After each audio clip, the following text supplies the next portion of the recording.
Memories are tricky. Some are painful, like that gasoline price sign there over the quick fill gas station. Gas prices are double what they were 4 years ago. Groceries are up. Utilities are up. Such things as natural gas and electricity just dive into the pocketbook of people today. Young people who want to buy a house find out that they can't do it. Hey, all you sinners and saints, it's Pastor Tom here, the MotorSage. Today my thoughts are on the recent Memorial Day observances. Now, many of you know the day means more than just remembering who was to bring the hot dog buns to the picnic. Memorial Day, see, was a time to stop and remember with respect those who gave up their lives to establish and to maintain the freedom that we enjoy in this land.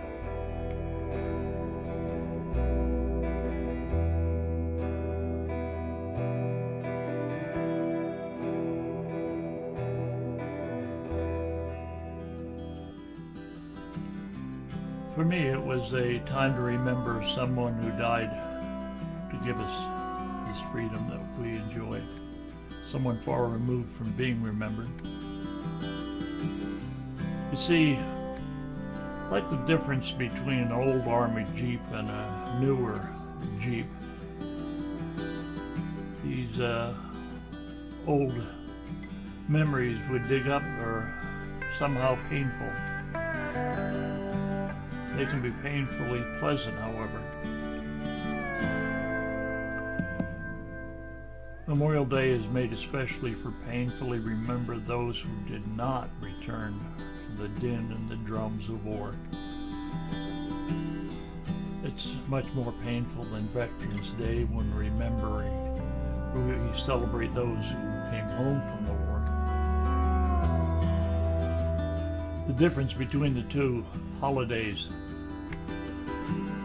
became important to me just lately. I was reminded of it during a recent tour of family genealogy. You see, I'm a genealogy nut, so to speak, and I've traced family way back. And I traced my wife's family back. In my wife's genealogy, I found an uncle that she said was killed during World War II. I'd like to tell you a little bit about it. You see, it's the story of Joseph Burleson. Now, my wife's uncle, Joseph, was descended from one of the people who captured Santa Ana after the battle down in Texas. We celebrate Joseph's life this Memorial Day, especially. You see, Joseph died during the attacks of the military, the Allies, on North Africa.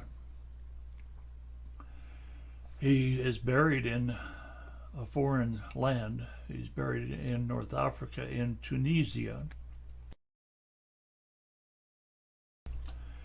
If you remember, during the film entitled Patton, the story of General Patton and his career during World War II, there's a scene in there where they show a cemetery in Tunisia. Well, Joseph's buried in that cemetery. But Joseph is an odd story because, you see, Joseph didn't fall in battle like we see is portrayed in many movies. He wasn't one of heroic measures, but he did die in the effort against tyranny. You see, Joseph was an army troop who died on a Navy submarine. The story to be told through the family was that there was an alarm of some sort on the submarine, and Joseph was coming down a circular stairway and slipped and fell, hit his head on one of the steps, I guess, as they was coming down, lost consciousness and never woke up. He died on the submarine. Now I asked myself, what was an Army troop doing on a Navy submarine? I thought about that, and I think I'm going to investigate it further. Was he part of a secret scouting mission to be let out from the submarine by a small boat, a raft? Was he a part of a secret scouting mission on the shore to support the British troops who were fighting hard there? Well, because he fell on that stairway, he never got to the beach. Though his record is shrouded in time, we should remember him at least once a year, especially in his family.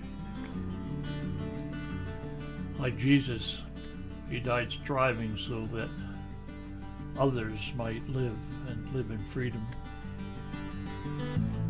Though Joseph wasn't perfect, he closely modeled the gift of the perfect one, Jesus Christ himself. Joseph, though not God, he answered God's words. You see, Jesus said, "Blessed is the one who lays down his life for his friends." So, as I look at Memorial Day in retrospect, making a little bit of noise today, quieter than the Navy jets that flew the missing man formation over an airfield, I repeat and remember that saying, there is no greater gift than laying down one's life for others. That's what Jesus did. Jesus, even though he wasn't like Joseph and a sinful human being and fighting in a world against other sinful human beings, Jesus was sinless. But he took upon himself our sin, took it to the cross and paid the penalty for that sin. And because of his love poured out, God resurrected him, and he sits at the right side of God the Father Almighty.